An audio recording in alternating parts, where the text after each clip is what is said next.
Bonjour et bienvenue, voici notre tour d'horizon économique, géopolitique et boursier. Nous sommes le vendredi 25 septembre et la semaine aurait pu très mal se terminer avec du moins 4, moins 5% sur les places européennes et voilà, au miracle, un sursaut de 3,6 et encore on n'est qu'à mi-séance du CAC 40 qui repasse au-dessus des 3500. Après avoir fait mine hier d'aller menacer les 4300, c'est-à-dire en fait les planchers du 24 août dernier. Néanmoins, l'incursion du CAC 40 sous les 4530 n'est pas de bon augure. Mais si on revient directement au-dessus de ce seuil, alors est-ce que cela va transformer la glissade de jeudi en bear trap ? Pourquoi pas, si ça permet d'attraper et d'écorcher vif des vendeurs à découvert. Mais certains d'entre eux pourtant se régalent aujourd'hui. Par exemple avec Zodiac Aerospace, une chute de moins 8% du titre. Sur quelle catastrophe industrielle annoncée ? Eh bien, Zodiac aurait perdu comme client American Airlines dans la gamme des sièges pour les cabines de première. Autrement dit, ça représente moins de 1% du chiffre d'affaires de Zodiac, qui se chiffre en milliards de carnets de commandes sur les 4 prochaines années. Et cette simple information pulvérise, anéantit 1 milliard de capitalisation de Zodiac Aerospace. Vous voyez un peu le genre de nouvelles aujourd'hui qui suffit pour faire s'effondrer un titre, voire pourquoi pas demain le marché.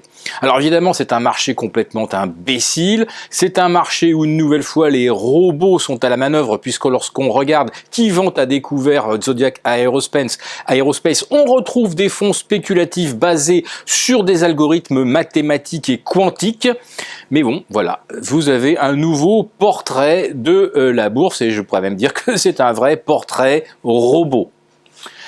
Maintenant, la tendance moyen terme sur les indices boursiers est passée négative sur les places européennes. C'est pas encore le cas à Wall Street qui résiste encore et toujours aux pressions baissières. Il suffirait par exemple cet après-midi que Wall Street reprenne 1% pour que la semaine se termine sur un score nul, voire positif.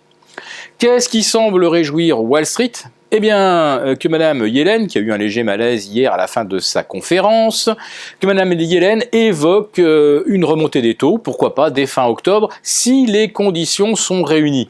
Alors, il est évident qu'au vu des 3 dernières séances, les circonstances ne sont pas pour l'instant réunies, mais après tout, 2-3 jours de jolis rebonds, et on commencera à croire que la Fed est en mesure de tenir parole. Alors si elle le fait naturellement, c'est pour s'épargner le reproche de tenir des promesses intenables, mais à moyen terme, pourra-t-elle poursuivre le mouvement de remontée des taux ?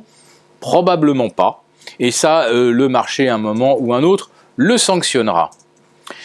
Ce matin au Japon, il a suffi d'une mauvaise nouvelle pour relancer la mécanique haussière. Et oui, le Japon retombe en déflation malgré tous les milliers de milliards de yens injectés par la Banque centrale depuis l'automne 2013.